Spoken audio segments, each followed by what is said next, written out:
Hello, thanks for joining us. This is Nationwide. I'm Ruth Aguilera.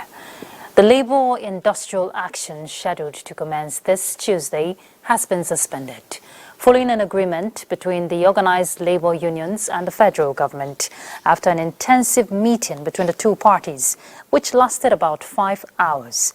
The 15-point agreement includes payment of a wage award of 35,000 naira only to all federal government workers, beginning from the month of September, pending when a new national minimum wage is expected to have been signed into law.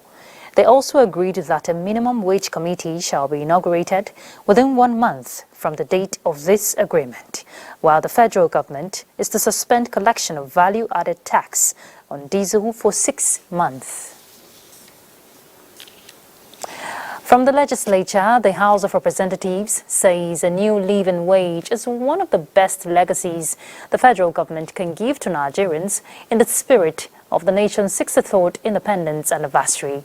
Member of the House in a debate on the nation's independence anniversary led by Majority Leader Julius Ihovere bared their minds on the need for the political class to pull together in addressing the numerous challenges confronting the masses. I urge the Nigerian political class and leaders in general to sit up, refocus, re-strategize, and work together to make Nigeria a better place for all.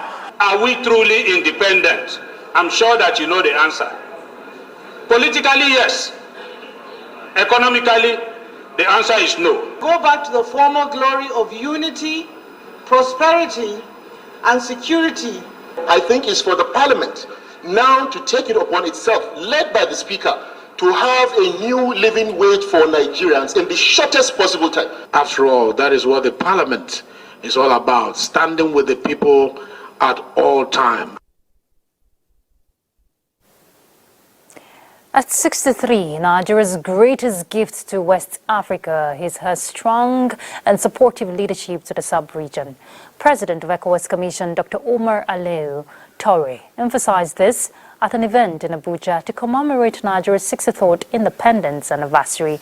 Kelvin Ehonwahe reports.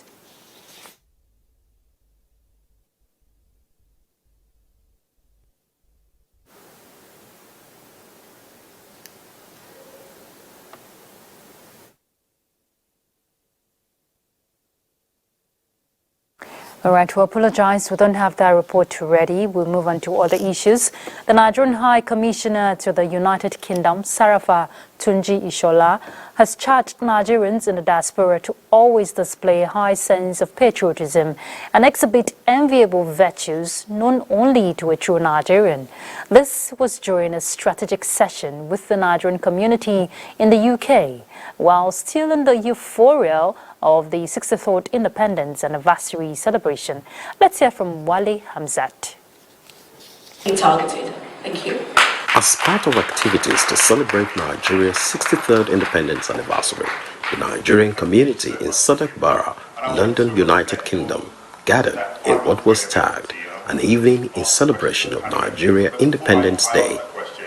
It was a platform to launch the Spring Communities Hub's report on integration and the Nigerian perspective. What can we do to have a stable environment in Nigeria, in other parts of Africa? What can we do? Unfair rule. I think the key issues around this is making sure we have an asylum and immigration system that's fit for purpose to deal with the backlog of cases instead of us saying we're going to ship people to Rwanda. As a special guest at the event, the Nigerian High Commissioner Rafa Tunji Ishola underscores the need for Nigerians in the UK to leverage on our diversity as a people for collaborations and support rather than for divisive tendencies. I have a lot of Indian friends, and if you see what they do with WhatsApp, it's about networking and business activities. But what do we do with ours? Oh, have you seen in Lagos 20 people died? Oh, it happened in Port Harcourt. Hey, they were kidnapped. Oh, you are selling that narratives. I want people to go and invest in Nigeria. It won't happen. And the moment you say that, the moment you share that, people in Britain will use that the same microscope to look at you Nigerians here. Just tell me which countries don't have these narratives in their various countries, but they don't dwell on it. The event provided a platform for Nigerians living in SADC to interact and meet their representatives at the council level, notably the mayor, members of parliament and councillors of Nigerian extraction. From London, Olawale Hamzat. As the euphoria of Nigeria's 63rd independence anniversary lingers on, a cross-section of Nigerian youths under the aegis of Stand Up Nigeria are in high spirit for the actualization of the renewed hope mantra. Abubakar Akwanga reports that youths in their numbers stage an independence walk to march the country into a prosperous future. The sounds and sights here are expressive of the mood that binds different people into one indivisible and indissoluble entity. Nigeria has added another year to itself with a history that is full of thorns and roses and still working together to achieve nationhood. Stand Up Nigeria says the journey has been worthwhile and the one ahead under Tinubu's presidency will be eventful and fruitful. We believe democracy have come to stay in Nigeria. And whether anybody likes it or not, the process of electing or removing our leaders are well spelled out through elections, tribunal, or whatever legitimate means. And we are using to say today to send a very strong message. Our hopes and aspirations has been translated into tangible realities under the leadership of President Bola Ahmed Tinubu. We must understand that the happening in the country are not a function of ineffective leadership as they want us to believe. The message now is fast sinking into the hearts of Nigerian youths as they say the Nigerian project is in safe hands under the Tinubu's presidency and the governing All Progressives Congress APC. In Abuja, Abubakar Akwanga, NTA News. Now let's go down memory lane. The lowering of the British Union Jack 63 years ago marked the beginning of a sovereign nation, Nigeria, which has since evolved in many ways. One of the areas which has remained largely unchanged is the cultural aspect, you agree with me, which has served and continued to serve as a point of tourism. And it's still developing, actually. We'll bring you this background report before we join our correspondent live in Enugu, Chiagonu Aro. So let's take this background report first. Enugu State derives its name from the capital city, Enugu, meaning top of the hill, and is the oldest urban area in the Igbo-speaking part of the southeast Nigeria. It is also known as the Coal City due to the preponderance of coal discovered in 1909. The people are generally known to be hospitable. They are economically resourceful, hardworking, and agrarian.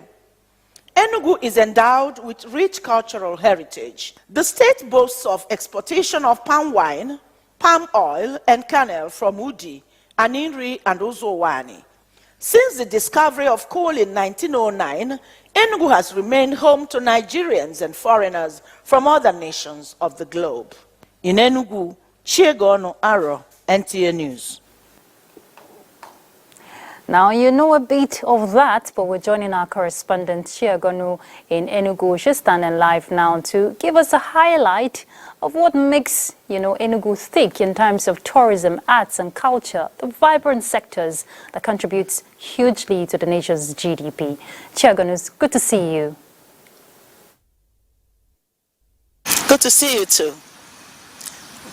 Good. Viable potential of Enugu State.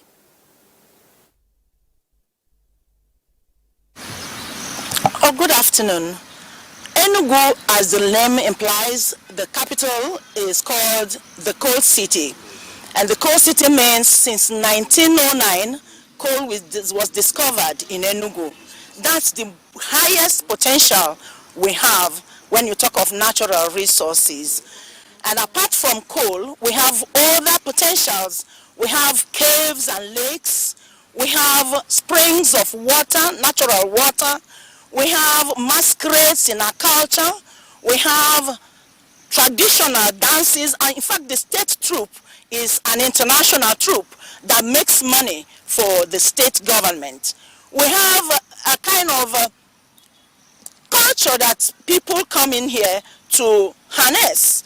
A lot of people have come to watch the Ozo title in Igbo land, especially in Enugu here. An Ozo man is distinguished from other individuals. And when it comes to potentials that we need to harness, it is the oil palm. Palm oil has been in exportation in Enugu since early 60s, when women and men travel from here to other states and even to Benin Republic to sell oil. And when you talk of palm oil, palm wine was bottled about 10 years ago in Enugu here to foreign countries. People living in Indonesia, in Asia, in India were coming into Enugu, Malaysia to buy palm wine. Then we have other resources. This spring water in Eziago that has both cold and warm spring. If you enter the spring, it has cold and warm water at the same time. It's a mystery. Some people have come from Israel on a trip to really have a feel and first-hand information of this kind of water for the first time in their lives. Then we have the cave, the natural cave that was given by Chukwu Okike Abiama, according to the people where this cave resides. Tourists have gone there to see cavemen, people still living in the early days of civilization, who still claim that these caves were made and given to them by God. These are the potentials we have in Enugu, that if we harness them, of course, some of them have already added to the GDP of the state. But we need to do more to make sure that the state doesn't go under. And when it comes to potentials, we have human resources, human potentials scattered all over the place. We have people who are gifted, even in ICT, who are also part of the potentials of Enugu State. And standing beside me is a custodian of Nigeria, of Igbo culture, Ferdinand Anekwe, who will talk more on the harnessing of these potentials. You're welcome. Thank you very much. I'm also Dr. Ferdinand Anekwe. Please, what do we do to harness these potentials to make sure that they add more to the GDP of the state? It is a combination of the private and public sector. It is a necessary takeoff point for the development of the state. And don't forget that this place housed M.I. Okpara, who actually organized what we had and produced the fastest moving economy in the whole world between 1962 and 1965. In addition to what you have said, we are naturally blessed with all kinds of endowments, both what we produce from the farm, as you've just talked. What about the agronomy? What about the crops? We have cassava, we have rice. We are blessed with everything you can think about. And when you mention culture, our cultural tourism has exquisite cultural presentations, dancing styles and forms that can be rated among the best in the whole of African continent. I was in Addis Ababa, I presided Pan-African Cultural Congress Bureau, and right home here, of course, you've talked about the coal industry. In my home, Amashodo, between 1949 and 1952, the Shell BP settled, and they saw all kinds of hidden treasures, which included coal. And then even crude oil is here, lignite, columbite, all kinds of things hidden there, and many other places in the state.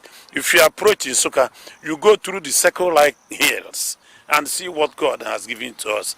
We are saying that we can harness these things, provided the governor, of course, he has proved his mettle, that he can actually harness what we have. But most importantly, we want to implore the private sector to be organized and probe into the areas where many things have not happened. And you talked about the Eziag tourism complex. I want to talk of a particular one we call Mbumayilobara. That is a color-changing rock at Mbumbaniton in my local government. My brother, my sister, everybody, I want to say that this state is naturally endowed with all kinds of gifts. Whether you call it solid minerals, you call it agricultural products, you call it what God has created. Because during the war, there are many caves where people were living during the day, and in the night they would come out farming. Soldiers walked across looking for people. It is at Ohum, it is at Ezag, it is at Abuja, and very wonderful creations by God. So we want everybody to look at Enugu as a tourism destination. May God bless. Thank you so much. Thank you so much. Enugu really is the pride of the East, and with all hands on deck, the future lies in our hands. We're now joining Abuja for the rest of the news. Thank you very much, Yaganu. Well captured there, and not just Enugu. We know that Nigeria is indeed blessed with different natural resources and even human resources. Thank you for that. Let's move to other issues. President Bola Ahmed Tinubu has transmitted to the Senate for screening and confirmation a list of 3 additional ministerial nominees for screening and confirmation. Those listed are Dr. Jamila Bio, Olawale Olawande, and Balarabe Abbas. This brings the number to 51 of the ministerial nominees submitted to the Senate for screening and confirmation. So far, 45 have been confirmed. In another development, Senate has amended Section 3, Subsection 2 of its standing rules. The new provision states that to be eligible to contest the office of the President of the Senate or Deputy, a senator must have served a term in the Senate of the Federal Republic of Nigeria. All right, let's take this break. We'll be back. Don't go anywhere.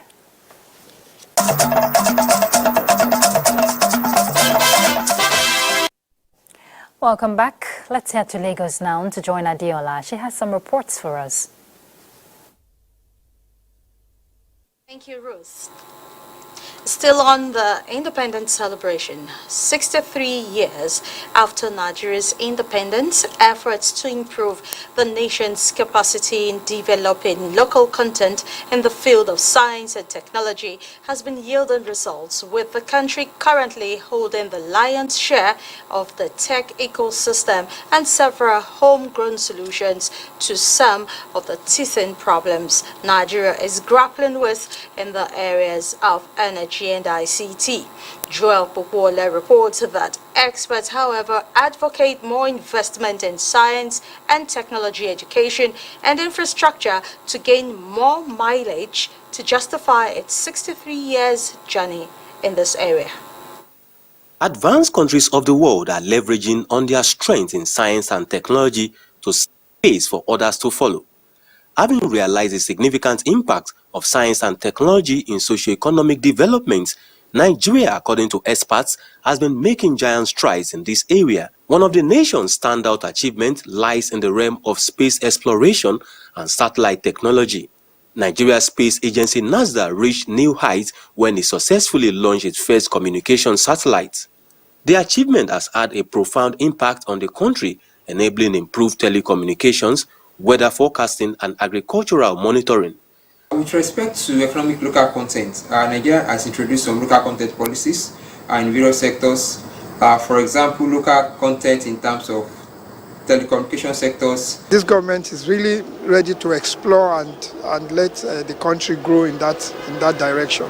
The utilization of satellite technology is not only enhancing connectivity across Nigeria, but also elevating the nation's standing in the global space community. Another school of thought, however, posited that there is still much to be done. Like Bangladesh, India, you can see where they are.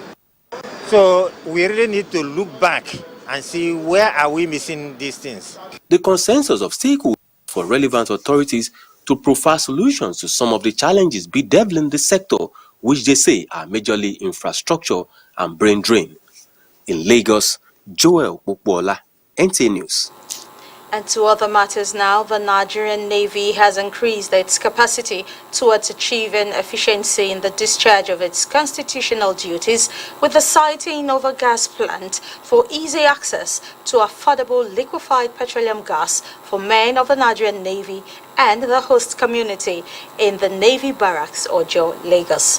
Olumide Kuntola reports. Holistic and adequate welfare package is said to be pivotal to effective service delivery of any security outfit.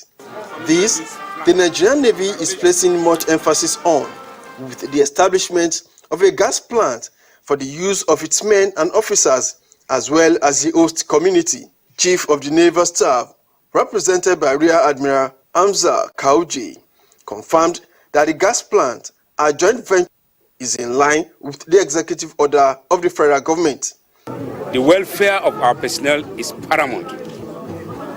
This gas plant that is brought here is to assist our personnel and their families to always get this gas, which is very necessary for domestic usage. Beneficiaries and the Nigerian Navy partners described the project as life-changing. We're working with the federal government to see how we can domesticate the production of LPG from LNG.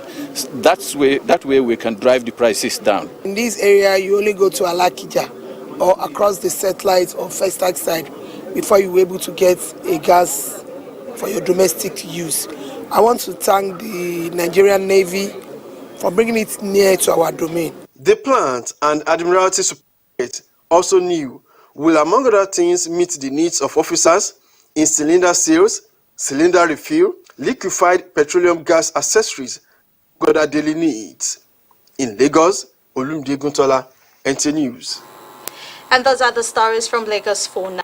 Now, hand you over to Port Harcourt, where Dibabari is standing by. Dibabari, it's over to you. All right, Adeola, sorry about that. We'll connect to Dibabari in the course of the bulletin, but let's pick up with other stories. As nations commemorate the 2023 International Day of Older Persons, the Ministry of Humanitarian Affairs and Poverty Alleviation, National Senior Citizen Center, and other key actors in geriatric care at a roundtable insists that transformative mechanisms must be adopted to meet the needs of the elderly in Nigeria. Elizabeth Omori reports that they also analyzed promises of the Universal Declaration of the Human Rights of Older Persons. Aging, a multifaceted reality, comes with all-round inclusive care. This requires effective legal and institutional frameworks for them to fully enjoy their grace. Mr. Alias, 65, is a pensioner, and he says geriatric care should be prioritized. Health-wise, they can help us, at least where we are getting our drugs. The theme of this year's celebration reflects on the 75 years of the Universal Declaration of Human Rights, and Nigeria is strengthening conversation to bridge the gaps in care for the elderly through advocacy, policy implementation, communal engagements, and collaboration. We in the UN here in Nigeria are committed to supporting your country's efforts towards enhancing the promotion and protection of the rights of older persons, especially older persons living in vulnerable situations. The main objective of the Universal Declaration of Human Rights is to preserve, protect, and enshrine the fundamental human rights of the universal human family that all humans are entitled to. Data gaps and healthcare formed part of the discourse. Special emphasis by our pitch deck and action plan will actually be providing for senior citizens who are affected by humanitarian crisis. As rights of the elderly remain non-negotiable, the call on government at all levels to ensure implementation of policies to protect older persons to live a quality and dignified life. Elizabeth Omori, NTA News. Food insecurity remains one of the concerns which exists, especially when people have no physical, social, and economic access to sufficient, safe, and nutritious food. To address this concern amongst internally displaced persons, the Nigerian-American Public Affairs Committee has provided seedlings to IDPs in Wasa to enhance farming practices. The agri sector plays a strategic role in improving availability of food while achieving food security. To this end, ensuring food sufficiency has become an important agenda for nations. Since farming impacts society in many ways, these development partners visited the Wasa IDPs camp to distribute vegetable seedlings, teach modern farming for sustainable organic home gardening, and build capacity for wealth creation. You can actually farm to feed your community right from your home. We use plastic bottles to do spices, herbs. You use sacks. We brought quite a lot of sacks, almost 200 sacks here, because we're going to do yam in sacks, potatoes in sacks, but we are teaching them the healthy method of farming as well. Though not perturbed by their condition, the likes of Hadiza can now farm to eke a living. Now I'll know how to plant all these green leaf, ugu in my house. Now I cannot go market and buy it. Teach you how to fish. It's better than to carry fish and give you. They advocate investment in smallholder farming, financial inclusion for women within the camp, and swift intervention for resettlement of IDPs to places of origin. Elizabeth Omori, NTA News. All right, and it's that time we head to Port Harcourt to join Dibabari. Dibabari.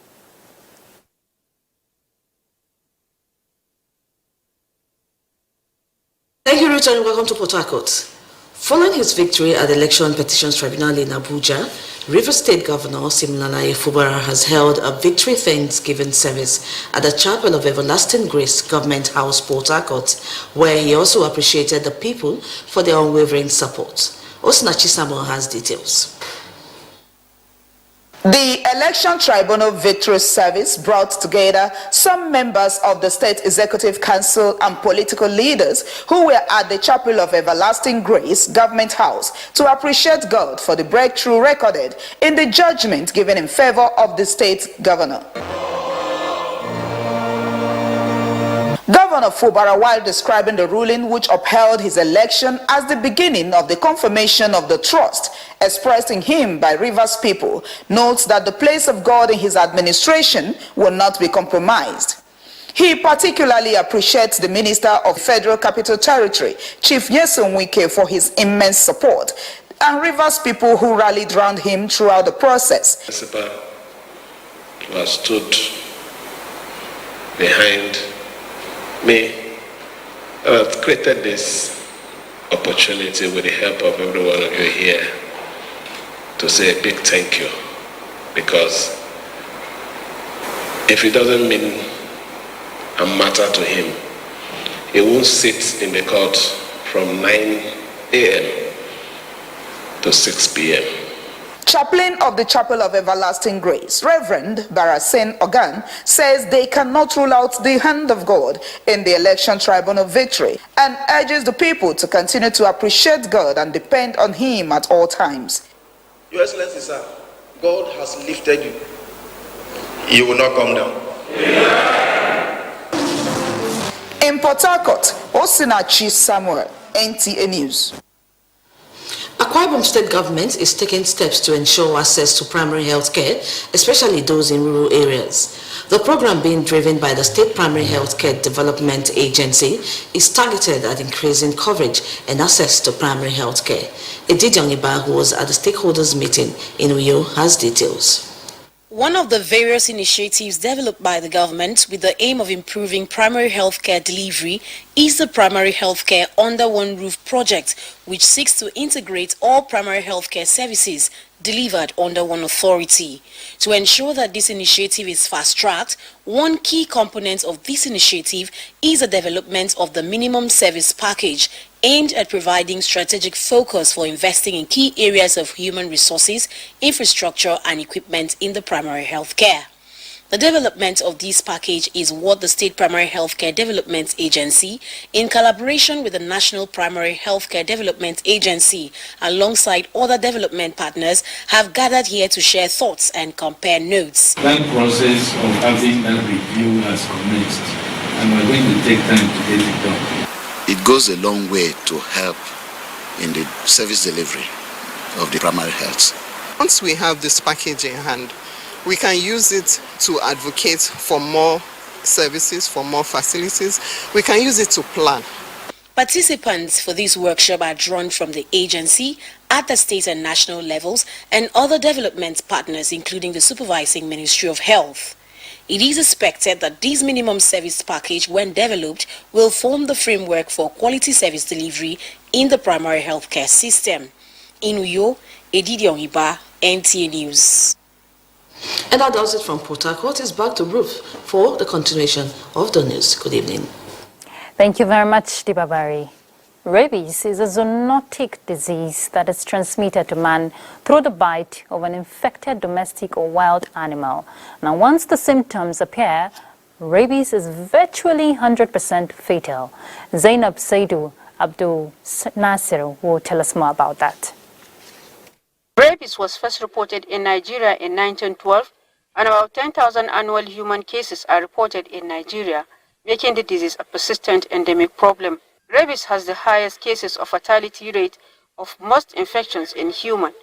Rabies is mostly transmitted from an infected animal through its bite to the human being.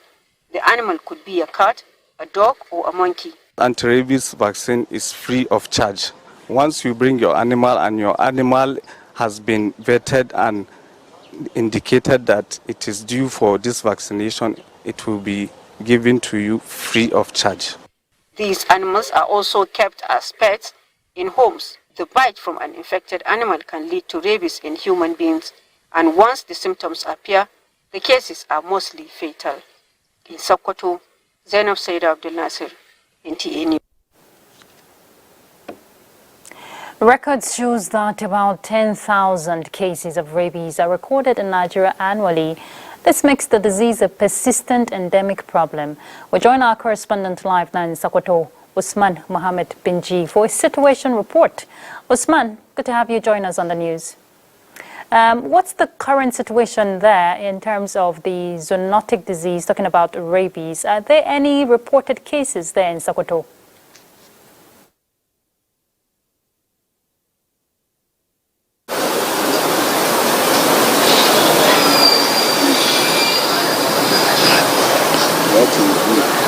I said,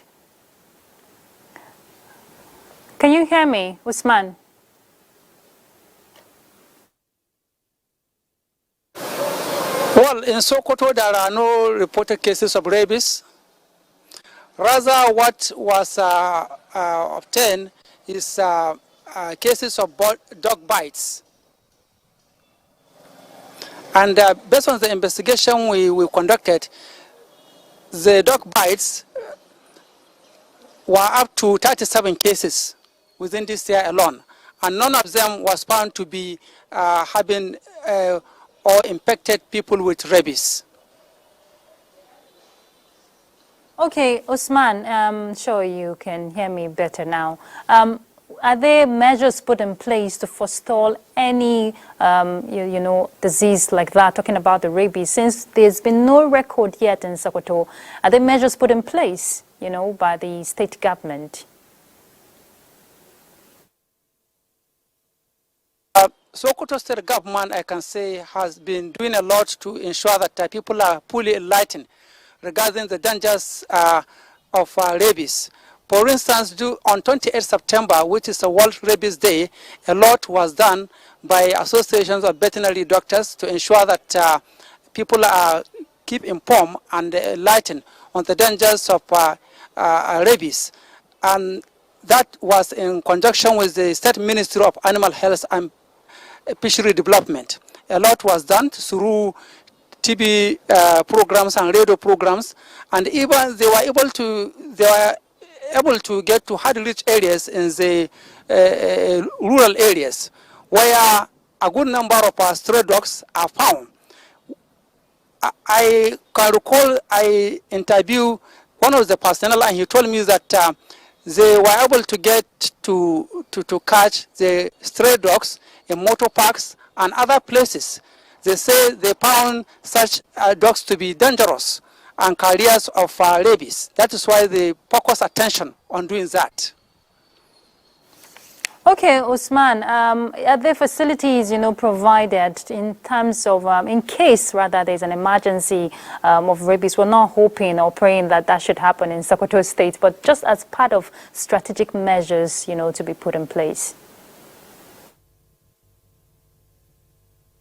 There are facilities spread across the 23 local government of Sokoto State. Apart from the central veterinary clinic in Sokoto State, there are a lot of them facilities meant to ensure that such services are provided to people in case of any problem. Okay, now I have with me the head of veterinary clinic Sokoto, Dr. Lol Bello, and I will ask him, what do you have to say regarding maybe the facilities made available by government to forestall any maybe cases of rabies? Well, in Sokoto State, we have the main veterinary clinic where a large number of cases of dog bites are handled. A large number of cases of dog bites are handled. The victims report to us. We give them the first aid before now referring them to the human hospital for necessary action. And apart from that, dogs that are presented to us, we always give them anti-rabies vaccination free of charge from this September to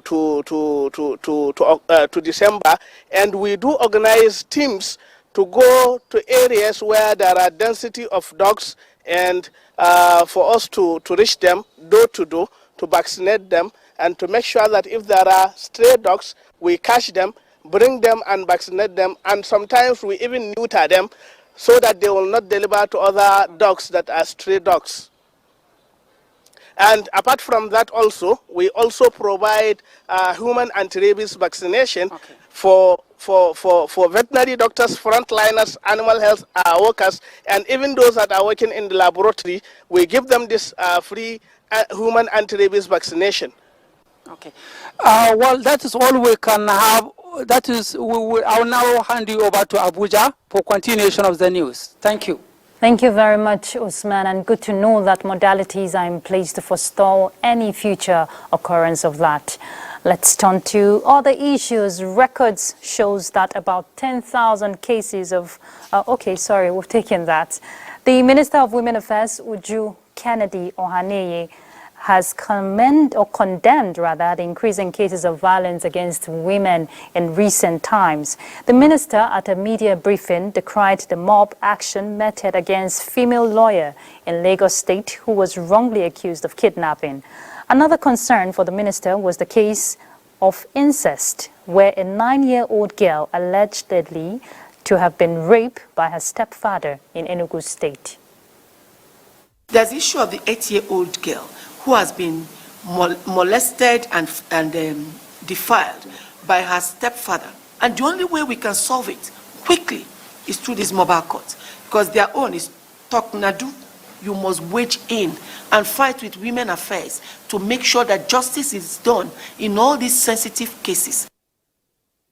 Minister also frowned at allegations surrounding the death of a victim of one chance by the management of Maitama General Hospital, which she said will be well investigated. We'll take a stop now at Jos to join Bilkisu to bring us another set of reports. Bilkisu. Good afternoon and welcome to Jos. Operation Safe Haven has paraded 8 suspects for various crimes. Indiang and Abagang has details. The commander of Operation Safe Haven, Major General Abdusalam Abubakar, represented by the Media and Information Officer Captain Oya James, says the arrest of the suspect followed a sting operation by troops of Operation Hakorin Damiso 4 and Operation Safe Haven in southern Kaduna. Those arrested include alleged killers of one Dorothy Jonathan, a herder, and those involved in burning of St. Raphael Catholic Church in Fadan Kamantan, Zangon Kata local government area of Kaduna State, which resulted to the death of a seminarian and recovery of 31 weapons. The arrest is part of the commander's resolve to rid the area of criminal acts. As it stands today, troops have maintained an offensive posture, conducting several kinetic operations in the form of raid operations on criminal hideouts, rescue operations, cordon and search, stop and search, as well as patrols, amongst others. The sting operations also led to the discovery of a weapon manufacturing factory where different arms are produced and sold in the last 5 years. The OPSH, while commending the useful information from the public, reaffirmed its commitment to ensuring criminals are brought to justice, warning perpetrators to desist forthwith. Those arrested will be charged to court as soon as investigations are concluded.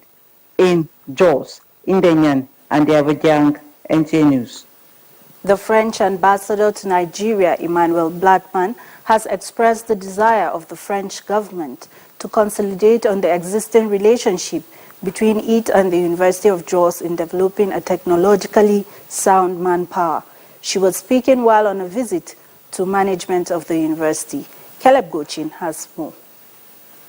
Accompanied by officials of the French embassy in Nigeria, the ambassador expressed satisfaction with the relationship that has existed with the University of Jos and the commitment by the institution to live up to expectation. She notes that the areas of collaboration are being expanded to include film and cinematography, artificial intelligence, and others that have a direct impact on the lives and well-being of the citizens. I strongly believe that the relations between the two countries will benefit, from these exchanges. The more we have Nigerian students in France, I think the more the French civil society, the French France gets to know better Nigeria and see how talented and skilled the young people of this country are. Vice Chancellor, University of Jos, Professor Tanko Ishaya, enumerated the many feats the university is known for and appreciated the French government through the embassy for their unwavering commitment in funding some of the programs. The purpose of this visit really is to review, the impact that these partnerships has actually brought to both parties, particularly the University of Jos, and also to review and reflect upon what needs to be done in order to continue the impact that it's bringing to the University of Jos. The team was later taken on a tour of some of its facilities, where Professor Hayward Mafuye gave a briefing on efforts to develop technology by the university. In Jos, Caleb Gochin, NTA News. That's our contribution from Jos. Nationwide continues in Kaduna with Salamatu after this break.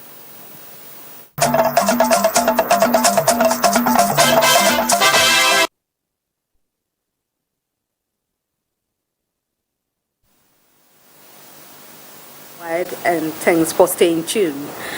The Kaduna State government has flagged off the distribution of palliatives to more than 1 million poor and most vulnerable in the state. Muhammad Umar Ajingi reports that the move is aimed at cushioning the effect of subsidy removal. The report.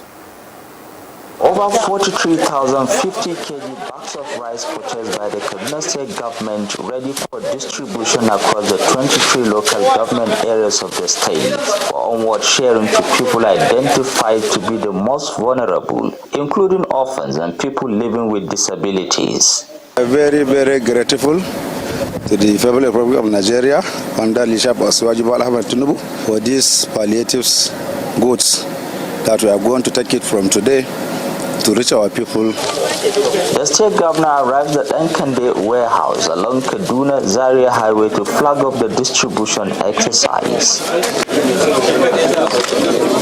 The organized labor with the people with disability, the market women, religious leaders, traditional leaders, as well as other non-governmental organizations sat down together to come up with a list of beneficiaries. So we're targeting over 200,000 households, and the beneficiaries will be about 1 million. God willing, even at the local government level, we will put all our best, our energy to make sure that the targeted group are given this palliative, God willing. As these trucks loaded with the bags of rice proceeds to hand over the items to various local government areas distribution committees, the governor urged the members of the committee to ensure the distribution process is strictly non-partisan, transparent and credible. In Kaduna, I am Muhammad Umar Ajingi, NTA News. In Kano, the need to increase budgetary allocations, special attention to Quranic schools, and use of mother tongue as language of instruction are being identified as measures towards addressing problems bedeviling the education sector in northern Nigeria. Former Executive Secretary, National Universities Commission, Professor Munzali Jibril, gave the suggestion while presenting a paper entitled Challenges of Education in Kano State, A Way Forward. Abdullahi Mustafa reports that the lecture is part of activities lined up by Kano State government to celebrate Nigeria's 63rd independence anniversary. According to Kano State Ministry of Education, 5.2 million pupils attend primary schools across the 44 local government areas of the state. Of this number, 4.5 million sit on bare floor while taking lessons in dilapidated classrooms. Also, at least 450 primary schools in the southern senatorial zone do not have more than one teacher each. These and other unpleasant situations were the reason the 63rd Independence Anniversary Lecture, organized by Kano State Government, focused on education. My generation and the generations before us, we were taught in our languages first, and then the transition to English was made later. So you have a firm grasp of your own first language, then you transfer those skills to the second language. Kano State Commissioner for Education Umar Haruna Dogwa was a discussant alongside Professors Fatima Batulu Mukhtar and Mustafa Isa disclosed plans by the state government to allocate 49% of the 2024 budget proposal to education. The measure, he stated, is part of short-term plans to address the major problems bedeviling the sector. In Kano, Abdullahi Mustafa, NTA News. And Abdullahi Mustafa's report conclude our package from Kaduna. We'll rejoin Ruth in our Abuja studios. Good evening. Thank you, Salamatu. The Chairman and Chief Executive Officer of the National Drug Law Enforcement Agency, NDLEA, Brigadier General Muhammad Buba Marwa, retired, has noted that the agency is planning alternative development strategies that will take drug cartels out of business and protect the environment from the damaging effects of illicit drug cultivation and production. The NDLEA boss stated this while outlining efforts to curb the menace of substance abuse, illicit drug production, and trafficking in his presentation at the third committee session of the ongoing 78th United Nations General Assembly in New York that was on 2nd October. Noting that cartels involved in illicit drug cultivation are causing deforestation, resulting in environmental degradation. The NDLEA boss also added that Nigeria is adopting a whole-of-society approach to countering the challenges of drug trafficking in line with the 2030 SDGs agenda, which seeks to promote the rule of law, health, peace, and justice. Marwa declared that drug demand reduction strategies are also helping to address the problem of stigmatization and discrimination against people with drug use disorders. That's Nationwide. Thank you very much for your company. Do have a beautiful evening. I'm Ruth Aguela. Bye.